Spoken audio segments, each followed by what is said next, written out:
회견도 새롭게 시작하는 첫 주일인데 우리 성도님들 사랑 거룩한 눈빛을 가지고 한번 서로 보면서 인사 한번 하겠습니다. 사랑합니다. 사랑합니다. 축복합니다. 축복합니다. 오늘은 주여 하늘 말씀으로 우리를 새롭게 하소서라는 제목으로 느헤미야 말씀을 가지고 주의 말씀을 대언하려고 합니다. 기독교 역사에 가장 큰 위대한 부흥의 역사가 있다면 초대 교회가 될 것입니다. 초대 교회 같은 또 하나의 부흥의 흔적이 있다면 한국 교회 부흥의 역사가 될 것입니다. 영혼을 깨우는 부흥의 역사는 하나님의 은혜이지만 초대 교회도 한국 교회도 한 가지 공통점이 있습니다.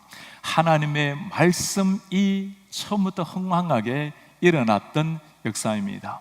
한국교회 초기에 1890년에 한국 땅에 들어와서 46년 동안 섬겼던 사무엘 모펫 선교사님이 있습니다. 그로 말미암아 교회가 800개가 세워지고 학교를 1000개를 세우는데 도움을 준 분입니다. 그가 한국 땅에 들어왔을 때 처음으로 했던 기도가 아직 남아 있습니다. 나는 조선에 와서 복음을 전하기 전에 하나님 앞에 기도하고 결단했다. 십자가의 도 외에는 전하지 않기로, 살든지 죽든지 구원의 복음을 전하기로 결단했다. 초기 선교사님들, 초기 한국교회 모든 게 다 부족했습니다. 그러나 예수님을 향한 그 뜨거운 열정, 생명의 복음을 향한 간절함이 있었기에 초대교회도 한국교회도 놀라운 부흥의 불길이 타오르게 되었습니다. 구약에도 보면 두 번의 부흥의 불길이 타온 적이 있습니다. 요시야 왕 때 한 번 일어났고, 다른 한 번이 우리가 오늘 읽었던 느헤미야 말씀, 느헤미야 시대였습니다. 당시의 상황은 이렇습니다. 이스라엘 백성들이 하나님의 백성됨의 정체성을 잃어버리고 우상을 섬기기 시작합니다. 하나님께서는 그 패역한 백성들을 이방과 전쟁에서 지게 해서 노예로 살아가게 만듭니다. 이제 바벨론 나라가 멸망하고 페르시아 제국이 들어오게 됩니다. 페르시아 사람들은 이스라엘 백성들을 향해서 굉장히 너그럽게 대해주었습니다. 고레스 왕이 자신의 고국으로 돌아갈 수 있도록 칙령을 내려주었습니다. 이스라엘 백성들은 3번 걸쳐서 본국으로 돌아오게 됩니다. 1차, 2차, 3차 포로 귀환이라고 불립니다. 1차 때는 스룹바벨 중심으로 536년, 예수님이 오시기 전 BC 536년에 이스라엘로 돌아옵니다. 5만 명이나 되는 포로된 사람들이 돌아옵니다. 2차 때는 에스라를 중심으로 457년에 1775명 정도가 고국으로 돌아옵니다. 그리고 3차 때는 오늘 말씀 느헤미야 시대 때 BC 444년경에 성경의 숫자는 나와 있지 않지만 이스라엘 백성들을 이끌고 다시금 본국으로 돌아오게 됩니다. 느헤미야, 오늘 본문에 나오는 느헤미야는 바빌론 나라에서도 참 아무런 어려움이 없는 삶을 살았습니다. 그러나 동족 저 유대인, 지금 이스라엘은 나라가 무너져 있고 성벽이 무너져 있다는 것을 듣고는 마음의 고통을 가지고 하나님 앞에 슬퍼하며 금식하며 기도를 시작합니다. 하나님께서 은혜를 주셔서 그 느헤미야로 하여금 이스라엘 백성들을 이끌고 본국으로 돌아오게 합니다. 본국에 돌아와서 그가 맨 먼저 했던 일은 무너진 성전, 무너진 성벽을 재건하는 일이었습니다. 이스라엘 백성들에게는 성전과 성벽이 민족의 정체성을 세우는 중요한 일이었습니다. 이스라엘 백성들에게는 우리가 하나님의 자녀라고 자부심을 가지게 했던 3가지 일이 있습니다. 하나는 아브라함의 혈통을 이어받은 자녀라는 것, 두 번째는 율법을 가지고 있다라는 것, 세 번째가 성전, 성벽을 가지고 있다라는 것이었습니다. 무너진 성전을 보수하고 무너진 성벽을 다 세우고 나면 하나님 앞에 다시금 서리라 생각을 했어요. 그러나 이스라엘 백성들, 그게 쉬운 일이 아니었습니다. 성전을 건축하면서 성벽을 보수하면서 수많은 방해가 있었지만 온 백성들이 힘을 합쳐서 52일 만에 순식간에 무너진 성벽을 다시금 재건을 했습니다. 한 가지 이상한 일이 일어나게 되었어요. 이렇게 성벽을 재건하고 나면 이제는 우리가 하나님 앞에 정체성을 세우리라고 생각을 했는데 성벽은 재건이 되었지만 그러나 그들의 무너진 심령이 세워진 것은 아니었습니다. 그들에게 있어서 진짜 문제는 외적으로 보이는 건물 문제가 아니라 하나님 앞에서 잃어버린 신앙, 세워야 될 신앙이 근본 문제였습니다. 오늘날도 마찬가지죠. 훌륭한 건물이 있다고 그것이 우리의 신앙을 대변할 수는 없는 겁니다. 부모님이 신앙이 뛰어나다 하더라도 그것이 자녀들의 신앙을 보장하는 것은 아닌 겁니다. 십자가를 걸었다고 교회가 되는 것이 아닌 것과 마찬가지입니다. 십자가의 표가 아니라 십자가의 복음이 있어야 진짜 교회, 하나님의 교회가 되는 겁니다. 이 시대는 모든 걸 다 갖추고 있는 시대가 되었습니다. 외적으로 모든 것이 준비될수록 화려한 성전과 성벽이 높아질수록 우리가 더욱더 관심을 가져야 되는 것은 하나님의 말씀 앞에 서는 일입니다. 진정한 신앙인이라는 것은 하나님 말씀 앞에 겸손하게 서고 간절한 마음으로 말씀에 귀를 기울이는 사람, 하나님이 말씀하실 때는 적극적으로 반응을 하는 사람, 그리고 삶 속에서는 용기 있게 실천해 가는 사람, 우리는 그들을 진짜 신자라고 부르는 겁니다. 오늘 이스라엘 백성들, 그들이 보여주는 것이 바로 이거였습니다.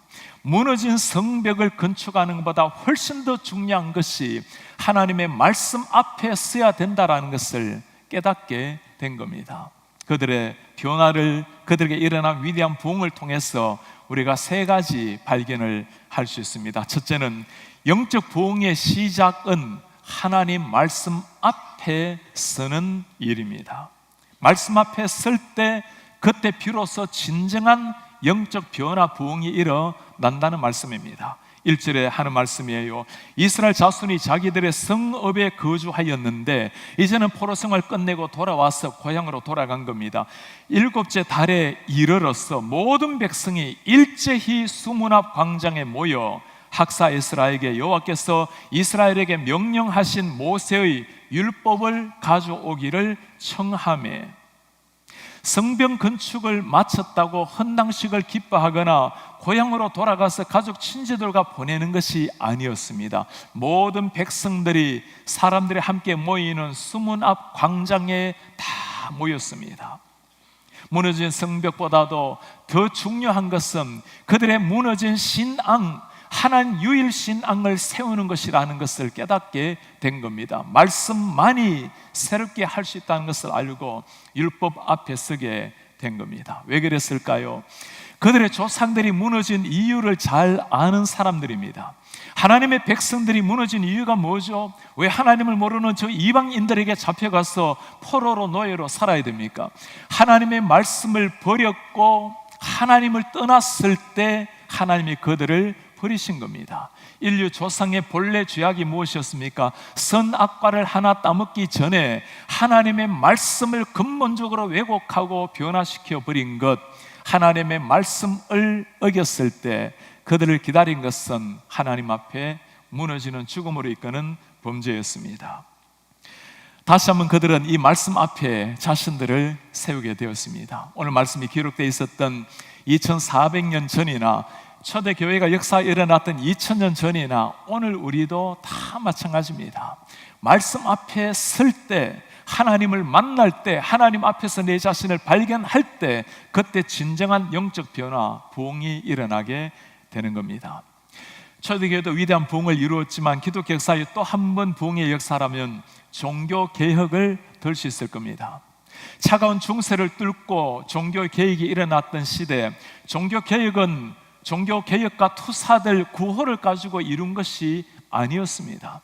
루터나 쯔빙글리나 칼빈이나 하나님의 말씀을 신실하게 전할 때 말씀이 사람들의 가슴 속에 스며들면 개인이 바뀌게 되고 가정이 바뀌고 그때 사회가 변한다라는 것을 믿었던 사람들입니다. 오늘도 마찬가지죠.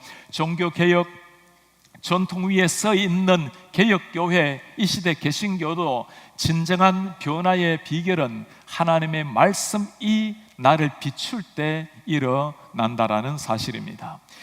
짐바브웨에 있어 성경 공회 사무총장을 지냈던 캄바라미의 참 귀한 고백이 하나 있습니다. 이 선교사님이 짐바브웨에서 많은 사람들에게 복음을 전하다가 꼭 성경책을 전해주고 싶었던 한 사람이 있었습니다.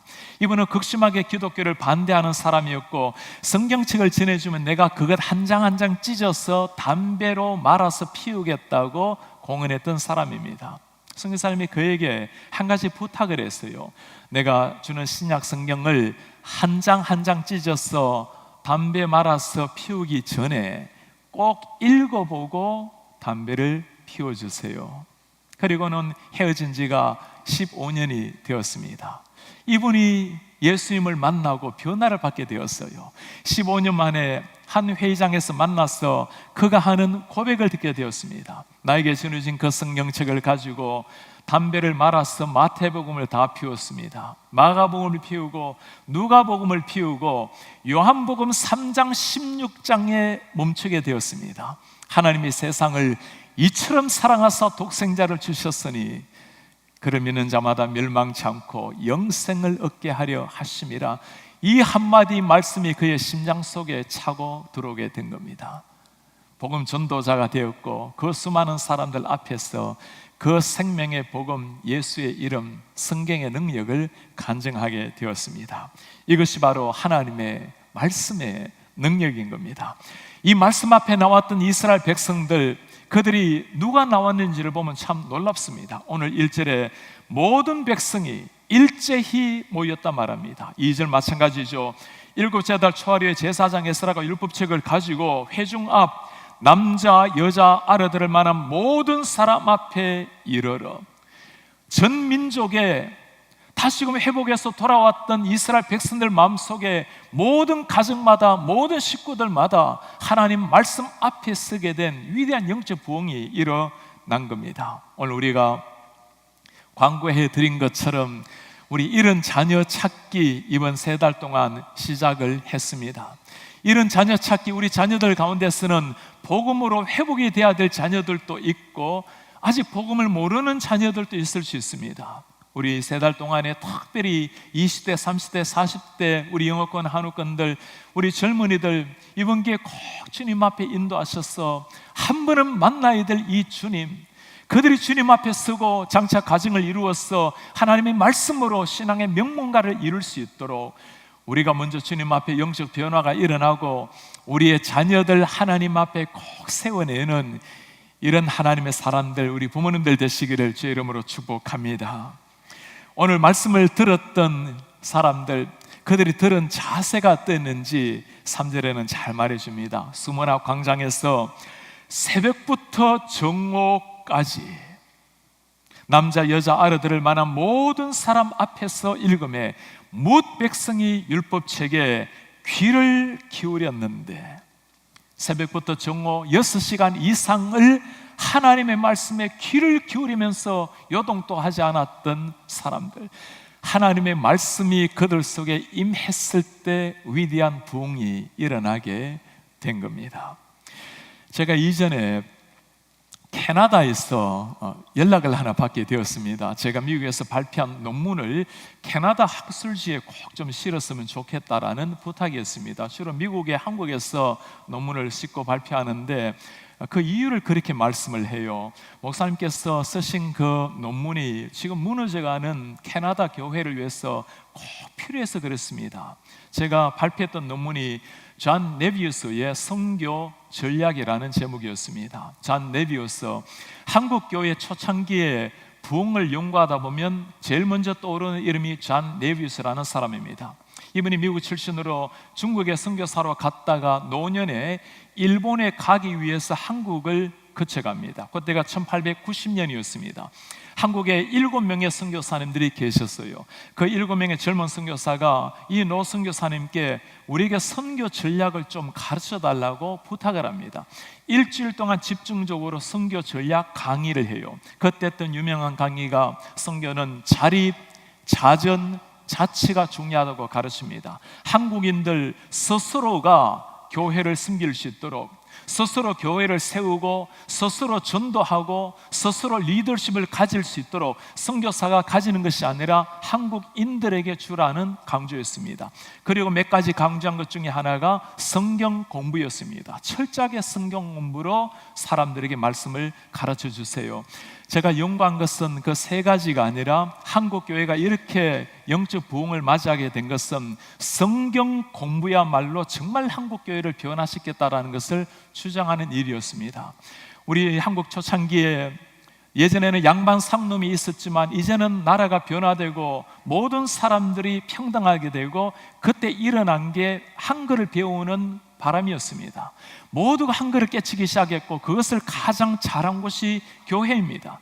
그러니 교회 와서 말씀을 배우고 신앙을 가지게 되고 너나 모두가 성경 공부에 뛰어들게 되었어요. 우리 어르신들께서는 아마 기억나실 텐데 이전에 한국교회는 예배하기 전에 반드시 먼저 뭘 했죠? 공과 공부, 교리 공부라는 게 있었어요. 예배하기 30분 전, 1시간 전에 와서 반드시 성경 공부를 하고 예배를 했던 게 한국교회입니다. 부흥회를 하게 되면 일주일 때로는 5일간 부흥회할 때 사나흘을 걸려서 먹을 음식을 들고 그것에 참석해서 말씀의 귀를 기울였던 것이 한국교회의 역사입니다. 말씀이 우리 속에 파고 들어왔을 때 그때 개인이 변하고 가정이 변하고 민족이 변화된 것이 한국의 역사가 보여주는 부흥의 역사입니다. 우리 교회도 이렇게 말씀에 귀를 기울이시는 분들 많이들 보면 얼마나 하나님 앞에 감사한지 몰라요. 건강이 여의치 않아서 교회 예배를 나오지 못하시는 분들, 인터넷 앞에서 말씀에 귀를 기울이시는 분들, 우리 지금 한 장로님께서는 다리를 다치셔서 예배를 못 나오십니다. 평생 지난주에 처음으로 예배를 못 나오셨는데 인터넷 접속이 잘 안 되어서 홀로 주님 앞에 정숙하게 나가서 말씀을 읽고 예배하셨다라는 말씀을 얼마나 지극히 사랑하시는지 신방을 하다 보면 이 말씀을 필사로 쓰시는 많은 성도님이 계세요. 우리 한 권사님은 세 자녀에게 이 성경을 남겨주기 위해서 벌써 2권을 쓰셨고 3번째 성경 필사하는 분이 계십니다. 어떤 한 권사님은 얼마나 마치 인쇄하듯이 글씨를 쓰는데 자아를 태워가면서 글씨를 그렇게 써나가요. 우리 지난해 하나님의 부르심을 받았던 이석영 집사님 90이 넘은 그 분께서 떨리는 손으로 한자 성경을 신구약을 다 완성했어. 그 말씀 앞에 서 있는 분을 보면서 얼마나 하나님께서 기뻐하실까 생각을 해봅니다. 이제 회견도를 시작하는 10월 독서의 계절 가을입니다. 우리 성도님들 매 순간 주님 앞에 말씀 앞에 깊이 나아가시고 말씀 앞에 내 심령이 변화되고 온 가족이 주님 앞에 거룩한 영적 변화 부흥을 체험하는 이런 하나님의 사람들 가정 되시기를 주의 이름으로 축복합니다. 두 번째 영적 부흥의 핵심은 말씀 앞에 변화하는 반응하는 삶입니다. 신앙인의 위기라는 것은 말씀이 들려도 반응이 없는 것, 하나님이 청동 같은 목소리로 말씀하시지만 우리의 마음이 닫혀 있으면 소낙비가 내려도 적시지지가 않는 겁니다. 오늘 이스라엘 백성들의 반응은 참 놀랍습니다. 5절에 에스라가 모든 백성 위에 서서 그들 목전에 책을 펴니 책을 펼 때 모든 백성이 일어서니라. 우리가 말씀 읽을 때 일어서는 것처럼 온 백성이 일어났습니다. 6절에 에스라가 위대하신 하나님 여호와를 송축하며 모든 백성이 손을 들고 아멘 아멘 하고 응답하고 몸을 굽히 얼굴을 땅에 대고 여호와께 경배하니라. 손을 들고 아멘 아멘으로 화답했던 사람들, 하나님이 주시는 그 말씀에 어찌할 바를 몰라서 자신들의 조상들이 범했던 죄악을 가지고 회개하면서 눈물로 땅에 얼굴을 대며 기도했던 사람들, 하나님의 말씀이 그들 위에 임했을 때 위대한 변화, 영적 부흥이 일기 시작한 겁니다. 그 부흥은 거기서 그치지가 않았어요. 8, 9절에 하나님의 율법책을 낭독하고 뜻을 해석하여 백성에게 그 낭독하는 것을 다 깨닫게 하니 백성이 율법의 말씀을 듣고 다 우는지라. 말씀 앞에서 울음을 터뜨렸던 사람들, 그들이 지금까지 문제가 무엇인가를 깨달은 겁니다. 하나님의 백성이라는 이름은 있었지만 하나님의 백성다움을 상실해버린 사람들, 하나님의 말씀 대신 우상을 섬기기 시작했던 사람들, 능력이 없어서 전쟁에 진 것이 아니었죠. 하나님 앞에 불순종함으로 전쟁에 지도록 심판하신 하나님을 본 겁니다. 그 말씀 앞에서 울고 무릎을 꿇고 하나님을 경배했던 사람들, 말씀을 대하면서 가장 일어나는 신앙의 위기는 말씀이 들려도 그냥 습관적으로 말씀을 듣는 자세가, 그것이 치명적인 문제입니다. 더 심각한 문제는 뭘까요? 말씀을 듣고는 내가 지식적으로 말씀을 아는 것을, 체계적으로 말씀을 이해하는 것을 신앙이라고 착각하는 것은 더 문제입니다. 바리새인들 성경을 통달했던 사람들입니다. 진정한 신앙이라는 것은 성경을 체계적으로 알고 가르치는 것이 아니라 하나님을 말씀을 통해서 만나는 겁니다. 말씀이 들려질 때, 내 가슴 속에 말씀이 차고 들어올 때 말씀 앞에서 진짜 변화가 일어나는 것, 그 변화가 내 성품을 변화시키고 가치관을 바꾸고 행동을 바꾸어내는 것, 그것을 두고 우리는 신앙이라고 말씀을 합니다. 히브리서에는 이 하나님의 말씀의 능력을 이렇게 설명합니다. 하나님의 말씀은 살아있고 활력이 있어 좌우의 어떤 검보다도 예리하여 혼, 영, 관절, 골수를 찔러 쪼개기까지 하며 마음과 생각과 뜻을 판단하나니, 하나님의 말씀으로 말미암아 일어나는 진정한 변화. 여러분 물어보시기를 바랍니다. 이 말씀 앞에서 내가 정말 눈물로 회개하며 엎드려서 하나님을 경배해본 마지막 때가 언제입니까? 제가 대학원을 다닐 때 참 곤고하며 고민했던 한 시기가 있었습니다. 친구가 선물을 하나 보내왔어요. 예수님께서 양떼들을 푸른 풀밭으로 인도하고 잔잔한 시냇가가 흐르는 그 사진이 있는 액자였습니다. 시편 23편에 말씀이 기록이 되어 있었어요. 여호와는 나의 목자시니. 제가 그 말씀을 읽는 순간 그 다음에 읽을 필요가 없었습니다. 쏟아지는 눈물을 가지고 무릎을 꿇고 제가 주님 앞에 회개하며 다시 한번 일어나게 되었습니다. 여호와는 나의 목자시니 무엇이 더 필요한 것이 있겠습니까? 하나님 말씀 앞에 나아갈 때마다 변화 역사가 일어납니다. 때로는 목회자를 위해서 이렇게 기도하는 성도님이 계시죠. 우리 목사님 말씀을 잘 해석하고 쪼개어서 잘 전하게 도와주세요. 참 고마운 기도입니다. 그러나 여러분 이렇게 기도해 주시기 바랍니다. 말씀을 쪼개야 될 사람은 제가 아니라 말씀이 저를 쪼개야 돼요. 우리 목사님 말씀 앞에 무너지게 하시고 말씀 앞에 쪼개져서 그 생명의 말씀을 전할 수 있도록 도와주십시오. 저뿐만 아니라 모든 성도님이 우리가 말씀을 해석할 것이 아니라 말씀이 우리를 해석하고 말씀이 우리를 변화시켜서 날마다 말씀 앞에 반응하시는 우리 성도님 되시기를 축복합니다. 마지막 세 번째입니다. 영적 부흥의 결과는 말씀으로 말미암아 즐거워하는 겁니다. 하나님의 말씀 앞에 눈물을 쏟았던 이스라엘 백성들, 그들을 향해서 오늘 느헤미야가 하는 말입니다. 이 날은 우리 주의 성일이니 근심하지 마라. 여호와로 인하여 기뻐하는 것이 너희의 힘이다. 하나님으로 말미암아 기뻐하는 것이 우리의 힘이라. 여호와를 기뻐하는 것, 주님을 즐거워한다라는 것, 사랑하고 경배하는 것 다 중요합니다. 그러나 기뻐하고 즐거워하는 것, 주님이 얼마나 그들을 기다리는지 몰라요. 우리 주님께서 시편에 하신 말씀입니다. 여호와를 기뻐하라. 그가 내 마음의 소원을 너에게 이루어 주리라. 신앙생활 어떻게 하는 게 제일 잘하는 걸까요?